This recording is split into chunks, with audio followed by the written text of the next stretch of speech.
നമസ്കാരം. ഞാൻ നിങ്ങളുടെ സ്വന്തം ശരവൺ മഹേശ്വർ. കൃഷ്ണശിലയായി എന്ന എൻ്റെ പരമ്പരയിലെ 240-ാമത്തെ എപ്പിസോഡാണിത്. ഇന്ന് ഞാൻ നിങ്ങളോട് പറയുന്നത് പ്രശസ്ത എഴുത്തുകാരൻ, ഗാനരചയിതാവ്, കമ്മ്യൂണിസ്റ്റ് പാർട്ടിയുടെ അനിഷേധ്യ നേതാവ്, MLA, അങ്ങനെ ഒരു ബഹുമുഖ പ്രതിഭയായ ശ്രീ കണിയാപുരം രാമചന്ദ്രനെ കുറിച്ചിട്ടാണ്. നിരവധി പുസ്തകങ്ങൾ അദ്ദേഹം എഴുതിയിട്ടുണ്ട്. എത്രയോ വർഷങ്ങൾക്ക് മുമ്പ് തമ്പാനൂരിലെ എൻ്റെ ജന്മസ്ഥലത്തിനടുത്തായിട്ടുള്ള ഒരു ലോഡ്ജുണ്ട്, വാവഞ്ഞാലിക്കുളം റോഡ് എന്ന് പറയും.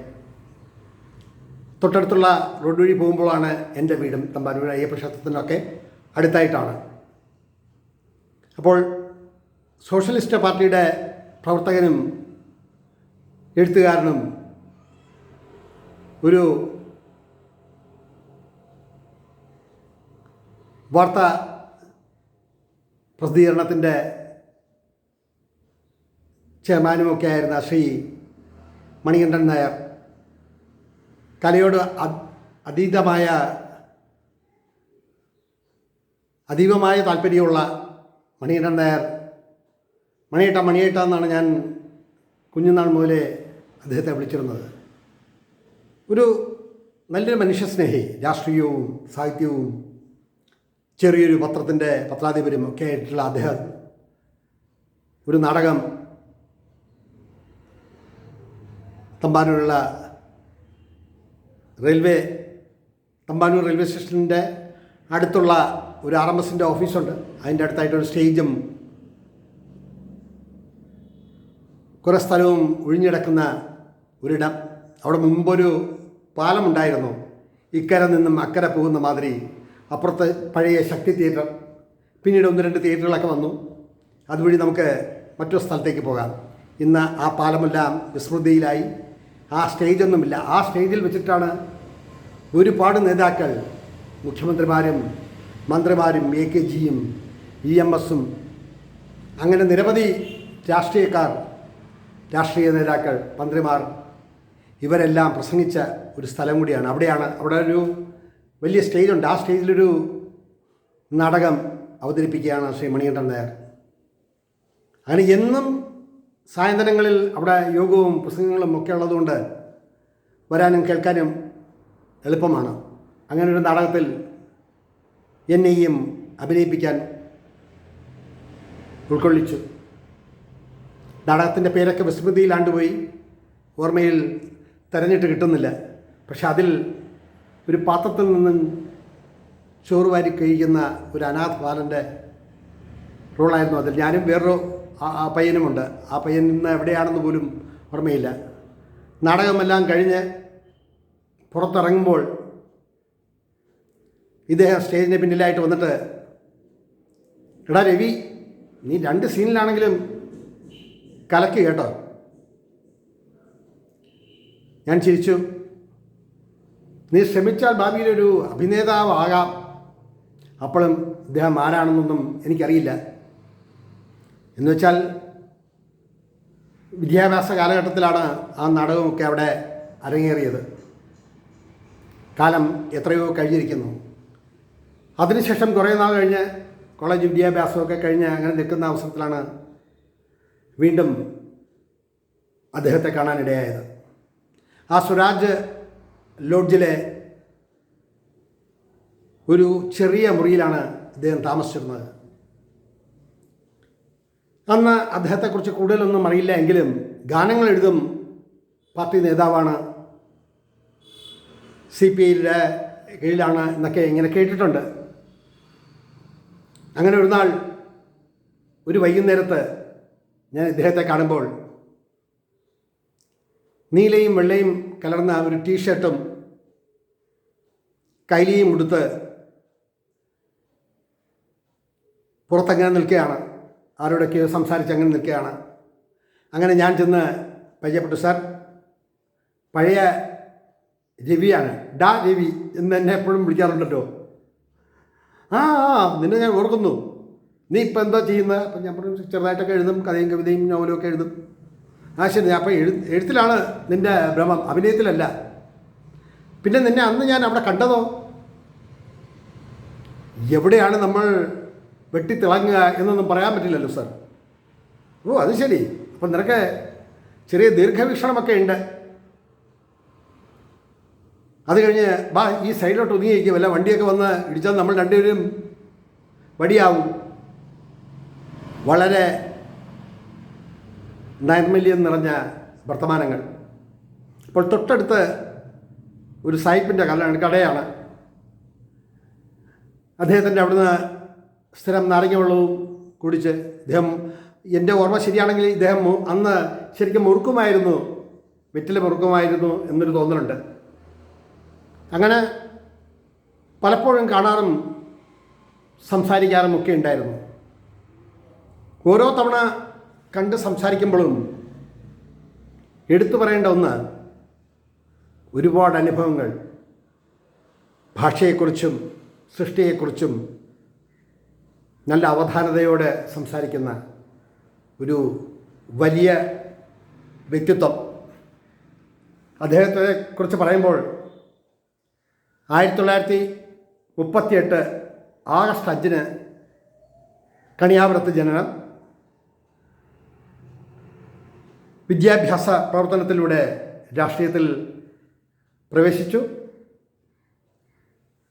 തിരുവനന്തപുരം യൂണിവേഴ്സിറ്റി കോളേജിൽ നിന്നും ബിരുദാനന്തര ബിരുദവും നേടി. ബൾഗേറിയയിലെ സോഫിയ യൂണിവേഴ്സിറ്റിയിൽ നിന്നും അദ്ദേഹം ഭാഷാ സാഹിത്യത്തിൽ ഉപരിപഠനം നടത്തി. മോസ്കോയിലെ യൂണിവേഴ്സിറ്റിയിൽ നിന്നും അദ്ദേഹം കൂടുതൽ പഠനങ്ങൾ പൂർത്തിയാക്കി. പൊളിറ്റിക്സിൽ ആണ് അദ്ദേഹം ഉപരിപഠനം നടത്തിയത്. 1968 KPSCയുമായി ബന്ധപ്പെട്ടു. നാടകരംഗത്ത് പ്രവർത്തിച്ച അദ്ദേഹം 1977 മുതൽ 80 വരെ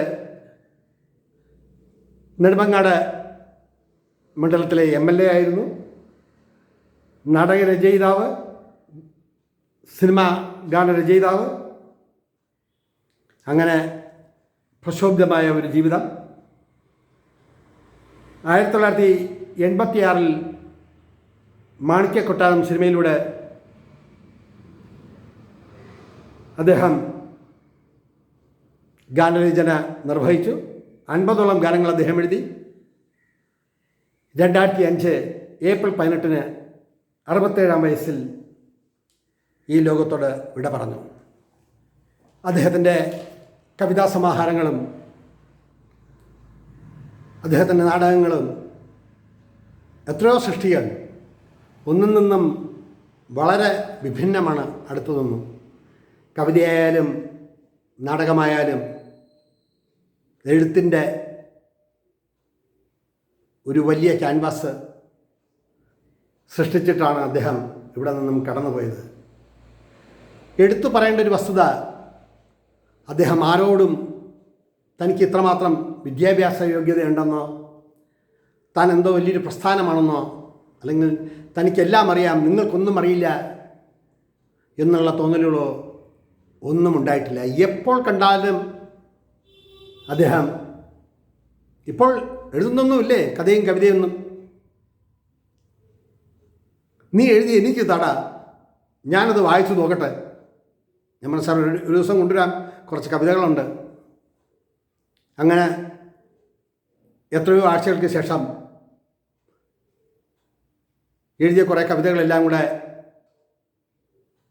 ചേർത്ത് ഒരു ബുക്ക് പോലെ തുന്നിക്കെട്ടി അദ്ദേഹം താമസിച്ച സ്വരാജ് ലോഡ്ജിലെ മുറിയിൽ കൊണ്ട് കൊടുത്തപ്പോൾ അദ്ദേഹം പറഞ്ഞു, എന്തായാലും ഒരു 2 ആഴ്ച കഴിഞ്ഞ് നീ വാ, ഞാനിതൊന്ന് വായിച്ചു നോക്കട്ടെ. നിനക്ക് കവിഭാവനയുണ്ടോ, നിനക്ക് കവിത എഴുതാൻ അർഹതയുണ്ടോ എന്നൊക്കെ ചോദിച്ച് അദ്ദേഹം എൻ്റെ തോൾ തട്ടി ഒന്ന് ചിരിച്ചിട്ട് പറഞ്ഞു, ഞാനും അത്ര വലിയ എഴുത്തുകാരനൊന്നുമല്ല, എങ്കിൽ നമുക്കറിയാവുന്ന നമ്മൾ കുത്തിക്കുറിക്കുക. മറ്റുള്ളവർ എന്ത് ചിന്തിക്കുന്നു, മറ്റുള്ളവർ എങ്ങനെ വിമർശിക്കുന്നു എന്നൊന്നും നീ നോക്കണ്ട. നിനക്ക് എന്തറിയാമോ, നിനക്ക് എന്തറിഞ്ഞൂടെ, അതിനെ പറ്റിയിട്ടൊന്നും ചിന്തിക്കണ്ട. എല്ലാം പഠിച്ചിട്ട് ആർക്കും ഒന്നും എഴുതാൻ കഴിയില്ല. കഴിയുമെന്ന് നിനക്ക് തോന്നുന്നുണ്ടോ? എല്ലാം പഠിച്ചു തീരുമ്പോൾ നമ്മുടെ ഒരു പുരുഷായുസ് കൊണ്ടുപോലും സാധിക്കാത്ത ഒരുപാട് കാര്യങ്ങൾ പിന്നെയും ബാക്കിയുണ്ടാവും. നമ്മൾ എന്തെഴുതുമ്പോഴും അത് നന്മ നിറഞ്ഞതും മറ്റുള്ളവർക്ക് അതുകൊണ്ടൊരു ദോഷവും വരരുത്. അതിൽ നീ പ്രത്യേകിച്ച് ശ്രദ്ധിക്കണം. എന്തായാലും നിൻ്റെ കവിതകൾ വായിച്ചു നോക്കട്ടെ എന്ന് പറഞ്ഞ് ഞാൻ എഴുതിയൊരു 10-30 കവിതകൾ, ആ കാലഘട്ടത്തിൽ കവിതകൾ എന്ന് തോന്നിക്കുന്ന തരത്തിലുള്ള കുറച്ച് എഴുത്തുകൾ ഞാൻ എഴുതി അദ്ദേഹത്തിൻ്റെ മുറിയിൽ ഏൽപ്പിച്ചിട്ട് ഞാൻ ഇറങ്ങുമ്പോൾ അദ്ദേഹം എന്നോട് പറഞ്ഞു,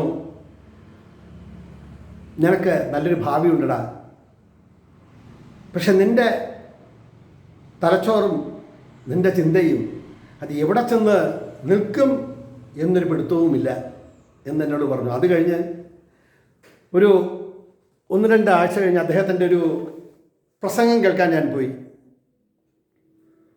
വിജയ് ടി ഹാളിലാണ്. അന്നത്തെ വിജയ് ടി ഹാൾ, ഇന്നത്തെ അയ്യങ്കാളി ഹാൾ. ഒരു 3/4 മണിക്കൂർ നേരത്തെ അദ്ദേഹത്തിൻ്റെ വളരെ ദീർഘമായ സാഹിത്യത്തെക്കുറിച്ചിട്ടുള്ള അദ്ദേഹത്തിൻ്റെ വീക്ഷണവും അദ്ദേഹത്തിൻ്റെ സൃഷ്ടികളെക്കുറിച്ചിട്ടുള്ള വിലയിരുത്തലും, സത്യം പറഞ്ഞാൽ ആ ഒരു പ്രസംഗം കേട്ടില്ലെങ്കിൽ അതൊരു വലിയ നഷ്ടം തന്നെ ആയിരുന്നു. അങ്ങനെ അതെല്ലാം കേട്ട് കഴിഞ്ഞ് രാത്രി 9:45 മണിയായി. അന്നത്തെ പ്രോഗ്രാം എല്ലാം കഴിഞ്ഞ് വിജയ് ടി ഹാളിൽ നിന്ന് നടന്നു വേണം തമ്പാനൂരിൻ്റെ വസതിയിലെത്താൻ. വിജയ് ടി ഹാളിൽ നിന്ന് നിറഞ്ഞു കവിഞ്ഞ സദസ്സ്. അങ്ങനെ അദ്ദേഹം പുറത്തിറങ്ങി, പ്രസംഗമെല്ലാം കഴിഞ്ഞ് പുറത്തിറങ്ങിയപ്പോൾ എന്നോട് ചോദിച്ചു, നീ എൻ്റെ പ്രസംഗം കേട്ടിട്ട് നിൻ്റെ മനസ്സിൽ എന്ത് തോന്നി? അപ്പോൾ ഞാൻ പറഞ്ഞു, തോന്നിയതൊക്കെ ഞാൻ പിന്നീട് പറയാം, ഇപ്പോൾ എനിക്കൊന്നും പറയാൻ പറ്റില്ല എന്ന് പറഞ്ഞതും ഒരൊറ്റ അടി എൻ്റെ കുറുക്കിൽ. കണ്ണിൽ കൂടെ പൊന്നിച്ച പറന്നോ എന്ന് സംശയം. നല്ല വേദന എടുക്കുന്നു. അടിച്ചു കഴിഞ്ഞ ശേഷമാണ് അദ്ദേഹം പറഞ്ഞത്, സോറിടാ, നിനക്ക് വേദനിച്ചു അല്ലേ? 1 മിനിറ്റ് എനിക്ക് ശബ്ദിക്കാനേ കഴിഞ്ഞില്ല. അത് കഴിഞ്ഞ് എൻ്റെ തോളിൽ വീണ്ടും തട്ടിയിട്ട് പറഞ്ഞു, സോറിയടാ. ഞാൻ പറഞ്ഞു, കുഴപ്പമില്ല സാർ. ആ പെട്ടെന്ന് പ്രതീക്ഷിക്കാത്ത കിട്ടിയ ഒരു അടിയാണല്ലോ, അതുകൊണ്ട് ചെറുതായിട്ടൊന്ന് വേദനിച്ചു എന്ന് പറഞ്ഞു. അദ്ദേഹത്തിൻ്റെ മുഖമൊക്കെ അങ്ങ് വല്ലാതെ വിളറി വെളുത്തു. അത് കഴിഞ്ഞ്, നിന്നെ ഞാൻ ഡ്രോപ്പ് ചെയ്യാം വീട്ടിൽ. ഞാൻ വേണ്ട സാർ, ഞാൻ ഇവിടുന്ന് പൊയ്ക്കോളാം. ഇവിടുന്ന് നടന്നു പോകുമ്പോൾ അതൊരു എക്സസൈസും ഒക്കെ ആവില്ല. മണി 10 ആവാറായില്ലേ. നമ്മൾ അതൊരു വിഷയമല്ല. അത് കഴിഞ്ഞ് ഇദ്ദേഹവും വേറെ 2-3 പേരായിട്ട് സംസാരിച്ച് ഒരു കാറിൽ കയറി മടങ്ങി. അതെല്ലാം കഴിഞ്ഞ് ഒരു 10 ദിവസം കഴിഞ്ഞപ്പോൾ വീണ്ടും ഞാൻ അദ്ദേഹത്തിൻ്റെ മുറിയിൽ എത്തി.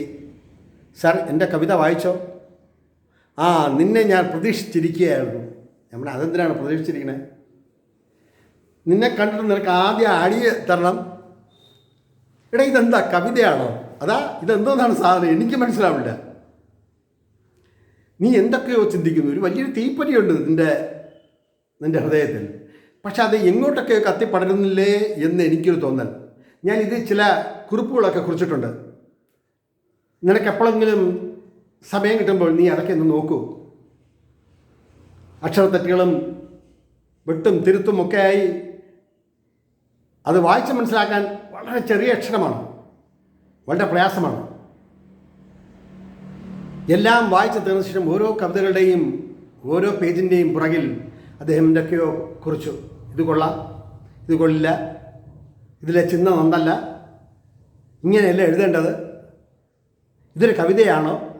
ഇങ്ങനെ ഓരോ കവിതകളുടെ പുറത്തും ഓരോരോ അഭിപ്രായങ്ങൾ രേഖപ്പെടുത്തിയ ആ കയ്യെഴുത്ത് കോപ്പി അച്ചടി മാഷി പുരളാൻ വേണ്ടി പ്രസ്സിൽ കൊടുത്തതാണ്. പിന്നെ അത് തിരികെ കിട്ടിയില്ല. അതൊരു വലിയൊരു നഷ്ടം തന്നെയായിരുന്നു.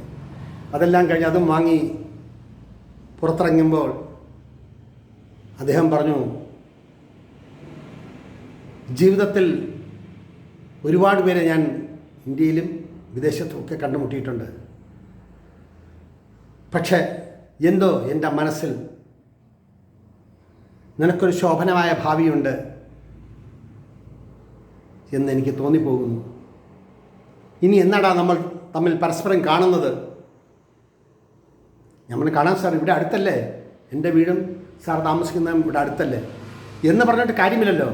കാലമല്ലേ, നമ്മൾ എവിടെയൊക്കെയാണ് ജീവിക്കുക, എവിടെയൊക്കെയാണ് പെയ്തൊഴിയുക എന്നൊന്നും പറയാൻ പറ്റില്ലല്ലോടാ. എന്തായാലും നോക്കട്ടെ,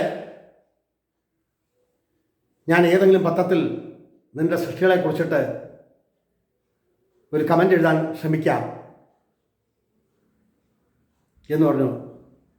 അങ്ങനെ ഞങ്ങൾ തൊഴുത് മടങ്ങി. അതിനുശേഷം എത്രയോ വർഷങ്ങൾ MLA ഒക്കെ ആയി. അതെല്ലാം കഴിഞ്ഞ ശേഷമാണ് അദ്ദേഹത്തെ വീണ്ടും ഞാൻ കാണുന്നത്. കാലത്തിൻ്റെ വരകൾ മുഖത്തെല്ലാം തെളിഞ്ഞു തുടങ്ങി. ഇന്നും നീ എന്നെ കാണാൻ വന്നല്ലോ, അതാണ് എൻ്റെ വലിയ സന്തോഷം. ഇപ്പോഴും എഴുത്തുകളൊക്കെ ഉണ്ടോ എന്ന് ചോദിച്ചപ്പോൾ ഞാൻ അദ്ദേഹത്തോട് പറഞ്ഞു, സാർ 2-3 പുസ്തകങ്ങളൊക്കെ പബ്ലിഷ് ചെയ്തിട്ടുണ്ട്. ആഹാ, നീ അപ്പം എഴുത്തുകാരനായി അല്ലേ? ഞാൻ പറഞ്ഞു, അതെന്തോ സാർ, പക്ഷേ 2-3 പുസ്തകം ഞാൻ പബ്ലിഷ് ചെയ്തു. അതുകൊണ്ട് വല്ല സാമ്പത്തിക ഗുണം വല്ലതും ഉണ്ടായിട്ടുണ്ടോ?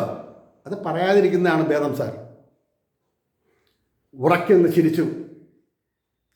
എടാ, എനിക്ക് ഇന്നൊരു മീറ്റിംഗ് ഉണ്ട് അർജൻറ്റായിട്ട്. പിന്നെ എനിക്ക് ഒന്ന് ചിറയൻകീഴ് വരെ പോകണം, 1-2 ആൾക്കാരെ കാണേണ്ടതുണ്ട്. വീണ്ടും കാണാമെടാ. എന്നോട് ദേഷ്യമൊന്നുമില്ലല്ലോ നിനക്ക്? ഞാൻ പറഞ്ഞു, ഇല്ല സാർ, വീണ്ടും കാണാം എന്ന് പറഞ്ഞ് പെട്ടെന്ന് റൂമിനകത്തേക്ക് കടന്നു പോകുന്നതാണ് എൻ്റെ മനസ്സിൽ നിങ്ങളോട് ഇത് പറയുമ്പോൾ തെളിഞ്ഞു കാണുന്നത്.